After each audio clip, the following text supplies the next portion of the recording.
Welcome, everybody, to the Digital Nomad Experts podcast by Commute. Today, we're going to answer a question that a lot of you have, a lot of you upcoming digital nomads, and it is whether or not you need to switch careers to become a digital nomad. Very, very difficult question, a life-changing question. So I'm going to lean on Marisa as a career coach, because I know very, very little about this stuff, and I'll ask a few questions that hopefully will be some of the things that you're thinking when considering this question, and I'm sure she's going to do a great job of steering you in the right direction. So Marisa, to kick things off, you've got kind of a general decision tree when you're considering this question. Should you or should you not change careers? Walk me through a little bit what that looks like for you. Yeah, I love this. So we'll talk sort of top line to start about these kind of bigger yes, no, maybe questions, and then we'll go deeper into each one for you to understand if this is your path. What does that mean for you? What does that look like? And are you actually, which path are you on? So you think about the decision tree, right? It's kind of, what was the other word? Like a choose your own adventure. I feel like, if you want to think about it like that, of like, Sure. Do I go yes or no? Let's make it a video game. So anyway, it's a video game. We're here just to do a video game. So if you think about the very top of the decision tree is the big question that we're asking today, which is, do you need to switch careers in order to become a digital nomad? And by that, we mean in order to have the freedom to travel to anywhere, any country you want at any given time, no geographical restrictions. So with that, it seems like it should be a very blanket yes or no, but there's kind of a yes and no and a little bit of a maybe. So the first thing is we're going to talk about the no for a second. You do not need to switch careers. The way Diego likes to put it, he's like, if you're working on your laptop or your phone already, maybe you are physically going into an office, maybe you're working from home and someone won't let you travel because they say you need to be somewhere. But theoretically, if you are doing your job already and most of your day is spent on your laptop or on your phone doing your work, then you don't need to switch careers. Maybe you need to switch companies. So maybe your company is all in person. Maybe your company has restrictions and will not let you or any of their employees travel, but you theoretically could keep doing your job. So if that's you and you want to travel the world, you want to live as a digital nomad, then you can, and I'll talk about maybe if you want to switch careers, we'll talk about that towards the end of the podcast, but theoretically, it might be your easiest path to nomad life is just take that same career you're doing, but find a company that actually lets you travel while you do it. So if that's the case for you, that's a no. You do not need to switch careers. Maybe you want to, and I'll get to that. But any questions with this group first, Jeff? With the no's, you do not need to switch. No, that kind of makes sense to me. I imagine there's quite a few people out there thinking, well, I've got this very traditional job. It's always traditionally been in person, but I'm sitting on my laptop all day. Like, do these companies actually exist, these unicorn companies that we're talking about, that is thinking in a more progressive way about these types of jobs? Jeff's like, and how do you find those ones? Yeah. And that's what we love to do at Commute. And I feel like Jeff is like, he's jokingly asked this question because it's like our favorite topic is, why are companies still making you go to the office when you don't actually need to be there? So there are a lot of old school companies still that don't understand how to, pay taxes and still pay benefits and do all these things if you're not working in your city, in your state, in that country that they are used to you working, or will tell you it's more creative when we're all in person and chatting together. So even if you're doing a lot of your work together, Jeff is rolling his eyes, you can't see if you're not watching the video, but a lot of times, if I think back to my corporate career at Pepsi, I was in an office for the first 4 or so years I was there, and then I worked remotely for 2. And, I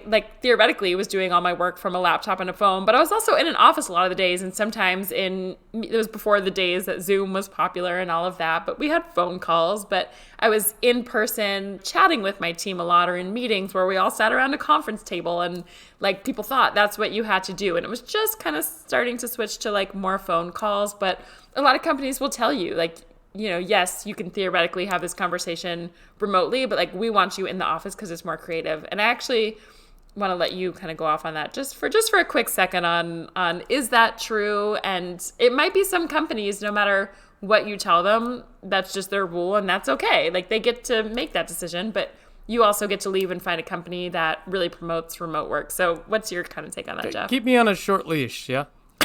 I'll rein you this in is when your, it's time. this is more or less your episode. So I'm reflecting back on when I started at a marketing agency. There was about 350 people or so, and it was complete opposite of what it is now. When I first started there, it was business casual, required clothing, right? Except for on Fridays where you could wear jeans with your business casual. It was all that stuff. And we were working with clients, almost exclusively with clients. We were collaborating with the team a little bit, but we were on the phone. We were on WebEx back then all the time. Yeah.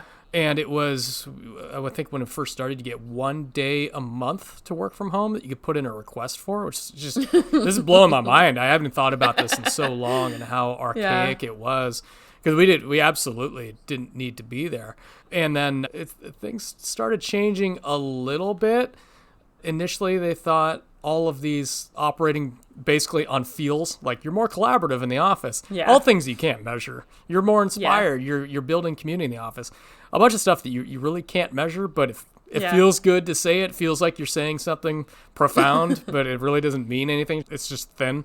Eventually, they looked at everything that a lot of these companies, these very progressive companies that we like to talk about, look at, and they say, okay, there's so many things wrong with this model. The first thing is we're paying a ton in commercial real estate.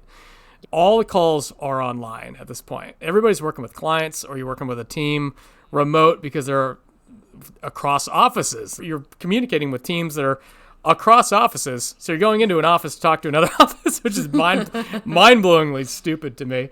And then you think about all of the time people are spending commuting. I was spending 3.5, 4 hours a day commuting back and forth on public transit.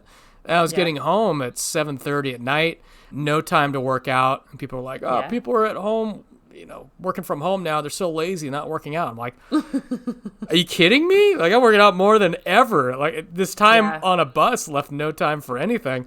Add to that pollution, add to that accidents on the road, all this kind of stuff. And if you look at it, it's just, I think we will reflect back on this time and say, this is absolutely archaic. This is insane that we were even doing this. We're doing it based on no good data. We're doing it based on feels, which is a ridiculous way to run a company. Yeah. So full circle, this company became, to their credit, became very progressive in the way they looked at work instead of visibility and being present, and started looking at things in terms of what you bring to the table, like what kind of quality and results are you delivering, and everything beyond that was like, all right, this is just kind of old school way of looking at stuff. So these are the kind of companies that we're excited about talking about now, and I like talking about. We love them. And to your other question there, so if you're listening and you want to find these companies, this is our specialty here at Beach Commute. We have a whole database of companies that we'll be sharing and will be available soon. If you're listening to this later, it's probably already available. Check out beachcommute.com to find more info about it. But what we do day in and day out, we have experts on our team who are scouring the web, scouring job boards to actually find these fully remote companies. We're tapping into the networks and companies that we know that our digital nomad friends and people in our digital nomad community are working at, and actually let you work remote. And we're sharing just those, which just doesn't exist anywhere else. So if you're not already on our email list, that's probably the best place just to start with us. So go to beachcommute.com/email to start kind of getting those updates from us, and check out beachcommute.com to see what that database is or what kind of remote jobs that we're helping you find. So that's the best place to go. So with that, again, I think that's kind of our first category of like, it was sort of on the fence there as well. Do you need to switch careers? You probably, I would say 90%, if not more, of the digital nomads that we have, like thousands of people that we've met in our community, I would say 90% don't actually need to switch careers to become a nomad. They kind of take, again, a lot are switching companies that are more progressive and let you travel, or asking permission and getting permission to travel, but mostly kind of staying in their career. And I'll give you a little bit of caveat in our third category of these sort of like kind of staying in the same career but doing it a little bit differently. But for the most part, I would say most people probably fall into the category of You likely don't need to switch careers. You just need to find a company who lets so that's number one. Number two, this is going to be a smaller majority, but this might be you if you're listening, of the, yes, you do need to switch careers. So as Jeff and I were talking before, what do we call them? These are sort of like the childhood dream careers of like, is that, I don't know a better word for it, but like, what do you want to be when you grow up? Where it's like a doctor. Well, no one wants to be a lawyer. Like from you learn to be a lawyer, but as you're a kid, it's like, I want to be an astronaut. I want to be a fireman. I want to be a policeman. What else is on this list, Jeff? Pilot, sports, professional football player, things like that. Yeah. I love this. It's all in-person stuff. It's never data scientists. I know. No one dreams when you're 2 years old of never being a data consultants. scientist. Yeah, I'm gonna grow up and be a marketing consultant. Like, oh God, I fell asleep halfway through that sentence. Like, old me would have been so ashamed. Exactly. So whatever it is, maybe it's because we see these as kids, or also, I mean, when you and I, when we were kids, we're aging ourselves, but like remote careers didn't really exist. So maybe kids will grow up now thinking they want these remote careers. I don't know. But if you think about these are the very in-person type of careers where you really do, let's say you're a surgeon and like, you know, you need to be in there, you want to be cutting someone open, you're a fireman, that's where we're going with this, doctor. You're really crude because there are a lot of doctors saying that like there's a lot of like health calls and things that you're just talking to people. I'll get to that in the sort of in the maybe you'll switch careers. But a surgeon, like if you're the one cutting someone open, I'm sure you could probably like look on and help remotely, but like you're in there, you're doing hands-on exams or things. Okay, exams, maybe you're not cutting someone open, but in-person types of things, or you are literally putting out a fire, or with types of lawyers, like you have to be in a courtroom, like things where, or we talked about mechanic. We had someone write in the other day, and listening, we love when you write in. It's like, I'm a mechanic. I do this really specialized work, but like I want to work remotely. What do I do? Or maybe a masseuse, or you know, those types. And we've had that as well. Architect. People write in.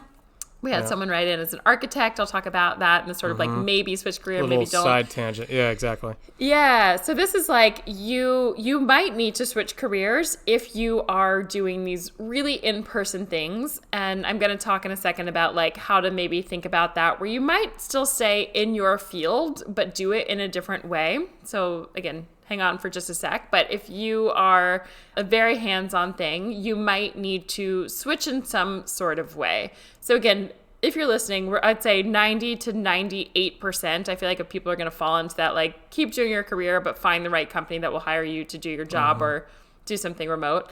There's a small percent where you're like, you know, if travel is more important to you than this very hands-on tactical career, it might be time for you to switch. And before I get into the sort of maybes, there's one thing I want to say, because I do talk to a lot of people who want to switch career, either have to or want to switch careers in order to become a nomad or just do something new. And there's a quote that I love, because a lot of people, this might be if you're listening, have a rightful fear of like, I don't want to start over. I don't want to go backwards in life. I don't want to make half of the salary that I've been making just because I chose this in-person career and now I want a different lifestyle. And what I will say to you, whether you've been working 1 year, 5 years, 20 years, 40 years, is there's a quote that says, you're not starting over, you're starting from experience. And so what I love to help people do is find careers that it might be a shift, but you still have a lot of knowledge of something that you've done. Maybe you have experience managing a team or researching or finding information that might be applicable in a very different way. So even, for example, we've got a great client who is part of one of our Beach Commute programs. Maybe you're listening to this, you'll know who you are, who worked in basically like when disasters would happen around the world. Think about like earthquakes or like, you know, big natural disasters. He would kind of help plan and figure out like on the ground what people, like what to do in those situations, like get the resources to help and figure that out. But he loved sports. He was a marathon runner. He loved like this. And so he wanted to work on sports events, which is very different from disaster kind of relief management.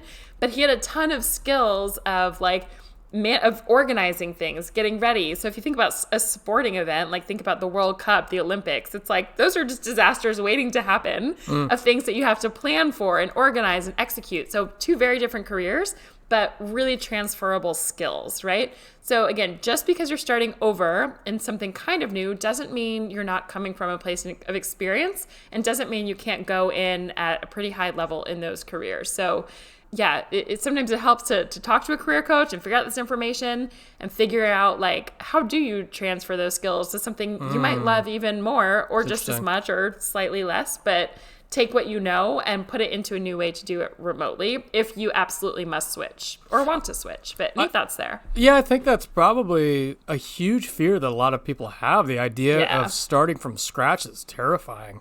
And if just looking at our audience right here, this will probably resonate with a lot of you listeners, where the majority of our age groups are 28 to 34 and actually 35 to 44.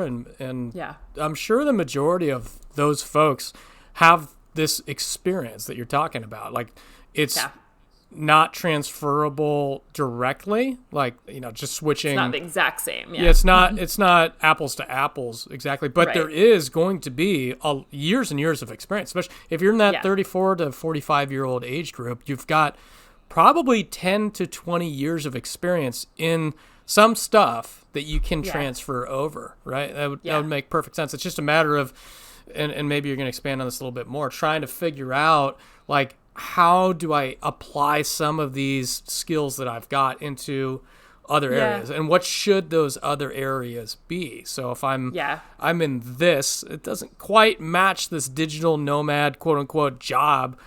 How do I force that in there in such a way that's actually going to make sense? Yeah. And you have to get creative with realizing, again, what are those similar skill sets? What are, because you're not 18 years old, never having worked before. Like, you have a lot of skills. It might just be different. And another example, we have another Beach Commute client.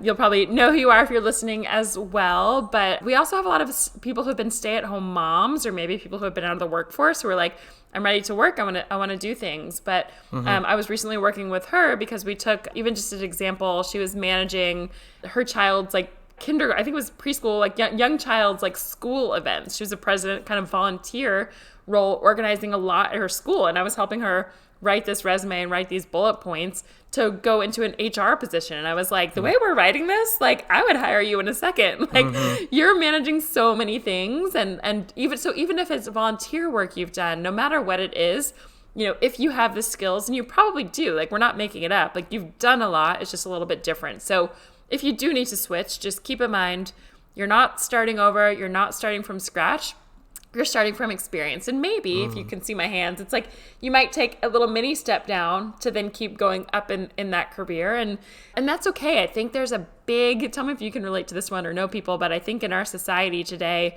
we're so afraid to take a financial step, any little step backwards, that even if it's switching to something that you love or gives you more freedom or lets you travel or gives you more time, we're so afraid to say, thanks, Yeah. Jeff. Yeah. We're so afraid one. as a society, it is, to take, and I can relate to that, like quitting Pepsi to start my own thing, to start so many years ago. I was like so afraid to leave that ladder, to think I was moving backwards, to make a little bit less money, as I got started before then, but I have so much more. There's all the things I see on Instagram now, or like, it's like the new rich, wake up when you want, live where you want, be where you want, have more freedom. And it's real. Not to say we also want to make great money, and you also can and have a great life, but there's a lot of fear, whether it's around just there's the economic term, which is, why am I blanking now? This is the sunk cost principle, which is like, maybe you have, X years of a degree going to school for something, and you've worked your way up, and it's like, I don't want to waste these 10 years that I've put into this just to, fuck off and go try something new to travel. When in reality, it's like, you've done that. You've put that in. Now, if you look at your life from today moving forward, if you had like amnesia and couldn't remember your past, like, how do you want to live? What do you want to do? How do you want to move forward? What feels good? Like, what do you want to enjoy doing day to day? And that includes the work you're actually doing, but also, for you and I, it's so important, and probably you listening to this podcast as well. Like, you also want the freedom to travel the world, be where you want, visit family when you want, work from home where you want, like, just do anything. And that's a big component. So even if maybe you make $10,000 or $20,000 less to start before you start making more again, that might be worth it for you to have this freedom. But again, I think a big part is also people saying like, I have this important career. A lot of, there's a lot of identity. This is getting deeper than I thought we'd get into this, but there's a lot of identity work around career. And in the US and some other countries, we say like, what do you do? And you'll say, I'm a lawyer. I'm a football player. Yeah. You define yourself as I am this, and your earnings too. It's like it's not always spoken because it's so rude to talk about it, but it's also internally how you measure yourself against other people, and it's how you measure yourself against yourself. I am someone who makes this much money. So deep and ingrained into who we are. Yeah, and in other countries around the world, I don't know if you've experienced this, but most people either just don't ask you that question, or if they do, they say, what do you, like when you say, what do you do? People say, I work as a accountant. I work as a marketer. Like, you are not a marketer. That is not your identity. You happen to do some of that work. Or some people, I saw this video the other day where someone says like, what do you do? And they were like, I play tennis. And they were like, you're a professional tennis player? No. And they were like, no, that's just how I like to have fun. That's what I'm passionate about. Yeah. So a lot of it, the work I love to do is like redefining, who are you as a person, and what do you do, and what brings you joy, and what do you want your lifestyle to be? So hopefully that's just some mindset work, which is so important along with all of this. If you are someone in that yes category who absolutely needs to or wants to change, and I'll get into the want to in a second, change careers. So that's that middle category. Should we move on to the kind of in-between maybes? No, I kind of just want to share a practical example. I was a digital nomad, but I wanted more freedom. And how long did it take you talking me into quitting my full-time job take, because this is, you can draw parallels here between not being a digital nomad and turning into a digital nomad. And I my biggest fear was the security of the paycheck and losing that income, or losing not that income, but taking half of that. I think the exact amount was I was going to take half of what I was making before to do that. And I'd say it was that like 2019 until 2022. So it was like 3 years. It was like 3 years of me wrestling with this fear of losing half my income for the sake of being free to work on the things I want to do, free to not be confined to geographical time zones was another thing. So I was a digital nomad, but I wasn't a fully capable digital nomad. I couldn't go to Africa. I couldn't go to Eastern Europe Asia, like where I'm going now. So it took a long time, and it took a lot to get over that fear of losing that income. And guess what? I was fine after I took half the pay. I was okay. I made it work. And then I regained all of that and then some afterwards. So it's like you see in this like finite, like this debt. Okay, if I give up half my income, I'm going to have to survive on the half of my income for the rest of my life. It's not, we forget. No, it feels like it's not fluid afterwards. You're not ending your career at this point. And it almost seems like you're going to run into this brick wall professionally for the sake of gaining some freedom. But it's absolutely not true, because life isn't static. You are still going to be the same hungry worker that you were before, just in a different area. It's a little unknown. It's just a little scary. You have to take that short leap of faith. And you really, if you're on the fence right now, just take that leap of faith. Like, you have to. Yeah. Like you said, you don't want to look back if you get amnesia and be like, what did I do? Oh, well, I very safely played my cards, and I saved up a bunch of money, so the point when I'm 67 years old, I can start traveling the world when I'm tired. Like, think about that. Really think about that. That doesn't make any sense. There's no logic behind that. Yeah, I love that. It's such a good example. Thanks for coming to my TED Talk. It's such a good one, but I love it's like if you're listening to this, like that was, I would say both of us, we went through it at different times, but even if you're listening to me and Jeff, who have been living this nomad life, traveling everywhere, this was the hardest part for us as well. And for me, like quitting Pepsi to try something new because I wanted to travel and I wanted that freedom. It was by far the hardest part of almost anything I've done, I would say, in my life. And like, it doesn't seem like that big of a deal now, but at the time I was like, this is my identity. I was working with like Snoop Dogg and Beyonce and Sophia Vergara. Like, I was like working with celebrities, and it was glamorous, and it was such an identity, and I had such a hard time leaving it. And now a lot of people ask me, they're like, don't you miss that life of the celebrities and this? And I was like, absolutely not. Like, I have the freedom to go anywhere, to do anything, to be anywhere. And to me, that's the most important. And one other example I have, and this goes back to maybe just kind of switching companies, but it reminded me of your story here. So, and again, Jeff had 3 years, even with me talking to you, where he was a digital nomad, he was traveling, but was limited to a time zone.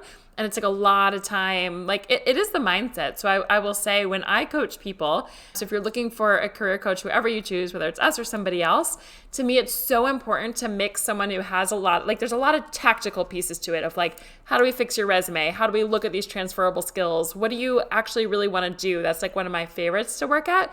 But the mindset, to me, like, you can find people who will fix your resume, or you can find people who, a coach that will just help you with mindset. But to have someone who really knows both, to me, is so important, because without the mindset to change along with it, you'll fix your resume and you'll identify the exact career, but like, you're still scared and you're still not doing it and you're still not taking the leap. And so it's really important to work through, like, what are the fears? Like, list them out, be really specific, know how, what is the worst case scenario? Like, how are you overcoming it? And then, as Jeff said, just do it. We promise you will not, like, I don't know a single person who has ever regretted traveling, who's ever regretted getting this freedom. You can always go back, but like, you're here to experience this life. And then one other real quick example, I remember I was in Sri Lanka, this was 2 years ago, and there was an Israeli girl there who had gotten permission from her company to work for, I think it was 2 weeks. They let her, they're like, go free, you can work remotely for 2 weeks. And I happened to be in a co-working space with her, and my friend was like, Marisa, you need to talk to this girl. She loves this life, but like, she only has 2 weeks. And I said, have you talked to your company? Will they let you go longer? And she was like, they absolutely will not. And so I said, well, do you like working for your company? She was like, I love this company. I love my job. Like, I don't want to not work there. And again, we're sitting on this like beautiful beach in Sri Lanka. It's just the coolest place. And I said, well, is that company more important than your freedom to travel to a place like this? And she just like jaw dropped, like mic drop there, where when you put it like that, we put so much importance in our society on our job and what you do. And it's great when you find somewhere you like, but again, is that company, is that job, is that role, is that salary more important than your freedom to travel? And when I coach people, my thought is, again, you might have to take a mini step backwards to go forwards, as Jeff was just saying, but I believe you can find something you love just as much, if not more, and do it and make just as much, if not more, while you're traveling. But it takes a little finagling to start. So anyway, that's in that yes category. I feel like we really went deep with that one in a way I didn't know we were going today. But anything else there before we kind of transition to the maybes? Don't let me derail it any further. No.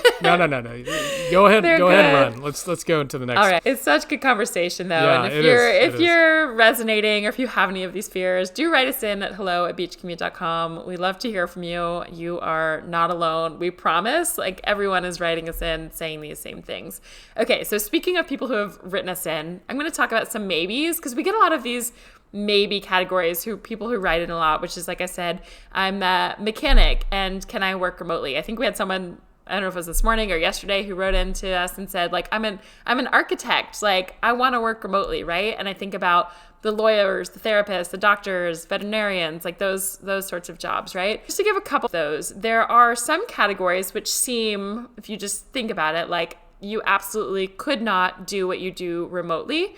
But there are ways, so you might do your job a little bit differently, but you can still kind of stay in your industry. You can keep your identity as your role for now. So as an example, for a doctor, let's say, right? I was talking about a surgeon cutting into someone, but I have not met this person specifically, but Diego has traveled with this person some. There was a brain surgeon who would stay in the US, I think that's where he was from, to do like literal brain surgery sometimes, but in the months where he was doing research, he could travel and do his research while he traveled, right? And he was still kind of doing both. And again, we talk about this sometimes, like you don't have to be a 12-month of the year traveler. Maybe you want to do 6 months of in-person surgery and 6 months of research, right? That's like one example. Or maybe you're like, you know what? I love surgery. I don't know why I'm on that train today. I love cutting people open, but maybe travel is more important to you. You said cut people open 3 separate times. I think I've been watching there's a new show. Well, I would say normally it's Grey's Anatomy. It's called The Resident. Have you watched it? It's a new show on Netflix. It's like I think it's just in my mind of lots of cutting open. But anyway, you might say I love that, and travel is more important to me at this stage of my life. I'm going to search part of this and get paid that way. Another example, lawyers, right? Sometimes you think about that as very in-person work or meeting with clients or going into a courtroom. But I have traveled personally with probably 3 or 4 lawyers that I can think of off the top of my head. Another client who we worked with the other day was a beach commuter, and you can do different, work while you are remotely. So again, there's all sorts of licensing laws and things like that you have to be mindful of. But there's you could do the research part. You can do back and forth. You can email, you can call, you can do other things you need to do that don't have to be in person. The person who was the mechanic who wrote us in, there's ways we said it might be, let's say you're fixing a certain type of high-end car. Maybe that company needs someone on a customer service call to be able to, visually walk people through something or talk people on the next steps that they need to take. And so maybe you'll do that in a more remote way that's not in person fixing things yourself. A therapist, for example, I do coaching. I do everything remotely. I don't work with clients in person. Every now and then I happen to be with other traveling friends and I will do coaching persons, but I actually find them easier to do remotely. So a therapist, again, laws are changing, things are different, but you think about that as lying in your chair in the same office, but you can talk to that person on Zoom or some, phone call, however you want to do that remotely as well. So these are what I like to think of as the maybes, where you don't have to switch industries, but you might be doing a little bit in a different creative way within your same kind of field of work. Anything to add to that one? No, keep cooking. I'm gathering my thoughts. I have some other thing of now not needing to, but wanting to switch careers, which I just want to briefly talk about. But before I move on to that, anything else with those people who are kind of you don't, in that maybe category where it's you don't have to do a full 180 and totally change careers.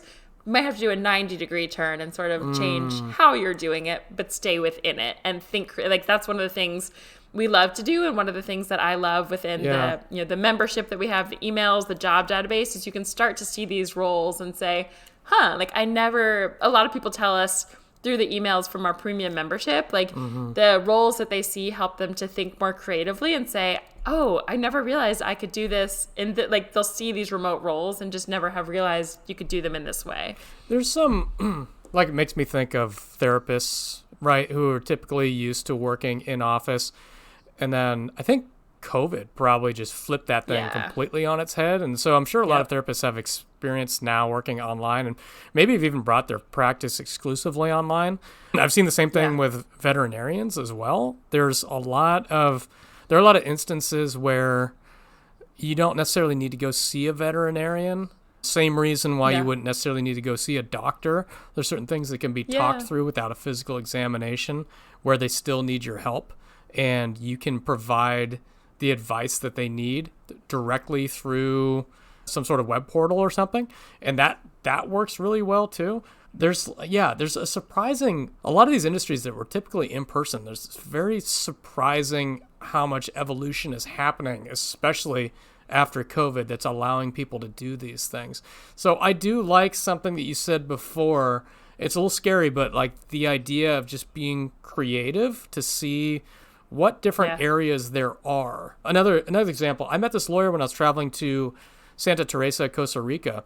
He just went to law school for a very long time, and then it's okay, I still want to be a lawyer. What area within law can I do fully remote? And I think it was he ended up being a patent attorney, right? So he kind of just veered left. He jogged left a little bit within the same vein, but was jogged left. Yeah, it's a jog.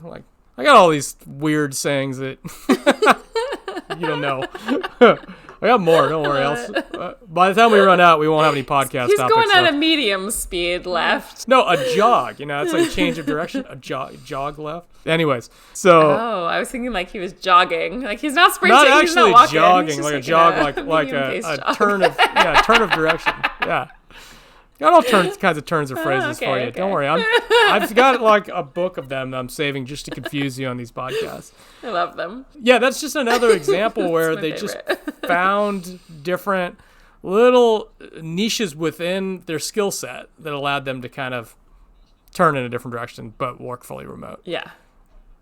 It's a lot of that, especially after COVID. And it does take that part that you mentioned about being creative. It's a little scary, but it's also kind of exciting because you can just start just looking around, maybe starting with a couple of the core skills that you have, not your title necessarily, but look at some of the skills that you have and be like, oh, okay, maybe I can do this. Like an example would be you're in marketing. Well, within marketing, there is PR, there's SEO, there's web development, there's PPC, there's paid media type of stuff.